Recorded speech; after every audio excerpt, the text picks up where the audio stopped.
The victim's name is 14-year-old Sierra Jackson, C-I-A-R-A. The suspects have been charged with capital murder and transported to Metro Jail. And did the suspects know this victim, or do they have any kind of relationship? No. This 23rd homicide of the year is heartbreaking to me personally. Sierra's 14. She died on the street named after Michael Donald, who was the last known lynching by the Ku Klux Klan in 1980.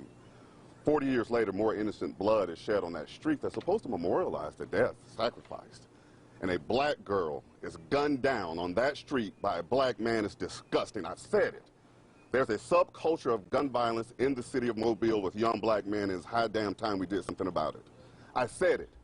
So no one has to be called a racist anymore. Our homicides, 19, 19, 18, 17, 16, 14, 11, and 4 years old were all black children. When are we as a city going to wake up and say, let's address this issue? I've said it. Now it's out in the open, right? Whatever happens to me, fine. If you guys slay me in the media, fine. But don't forget these innocent black lives that have been lost. An 11-year-old yesterday, a 14-year-old last night. When is enough enough? What do you think could be done to address this? Let's say the truth first, Andrea. Let's say that there is an issue first. Let's everyone say it out loud. That's where we begin. Because if we first say there's a problem, then we can find a solution. Let's start there. In this latest homicide, were the weapons recovered? Let's not get into the... We're not going to discuss whether the weapons were recovered now. It's still an ongoing investigation. Well, we'll release more information as it's available. Can you tell us if a Glock switch was used? But as it stands now, a 14-year-old girl was killed by a gun held in the hand of a black man. Whether it's a Glock switch, a shotgun, or any other weapon, the loss of the tragic life is my point at this time. Other information will come out as the investigation reveals, but I want you to focus on this young black girl that was shot down last night. Let that be what you talk about.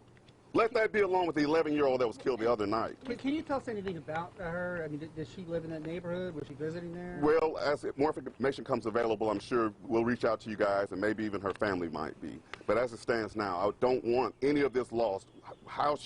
What weapon was used, or if she knows anybody, I don't want her memory just to be that. I don't want her to be another number. I want this one to galvanize this city and make a stand against the violence that's being perpetuated in this city. It's the second young person killed in 2 days. Are these crimes connected at all, do you know? No, Andrea, we don't believe they're connected. The connection is that these guns were held in the hands of young black men.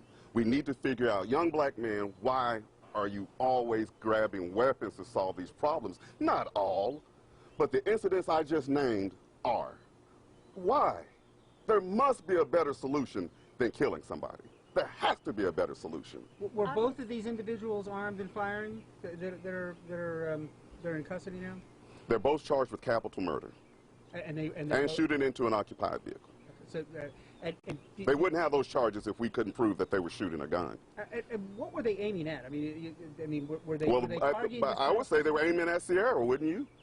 Yeah, well, I don't know whether they were aiming at her or trying to hit somebody else. I mean, were they targeting her individually, personally? Or was she caught in the crossfire like the 11-year-old? Do we know anything about? We'll release more information about that as it comes available. Obviously, you're extremely affected by this one, and for good reason. This is the second child in 2 days. Like you said, when is enough enough? Nicolette, it breaks our heart. There are men and women over off camera that have shed tears, that are heartbroken just like I am, that are saying that we're saying, when is enough enough? And all these poor innocent lives that I just named are being lost in the shuffle. They're being lost by all these other questions that everyone's asking, where the most important question is how do we get these young black men to stop killing black women and children and each other? That's the most important question that no one's asked. Well, Sergeant John Carlos Young just did. It's out in the open. Follow up on it. Start doing news stories on that. Ask South Alabama to do a study on our homicide suspects. Ask the University of Mobile to do a 10-year study on homicides and who's committing them. Ask Spring Hill College to go do background checks and who had single fathers and what were their education levels. Let's figure out a solution to it instead of constantly talking about how they died and do they know each other and the Glock switch. No, you won't ever get this from me again. But this time it hurts. And it's high damn time somebody says something about it. And no other suspects at this time? We'll release information as it comes available. That's all for right now. Thanks.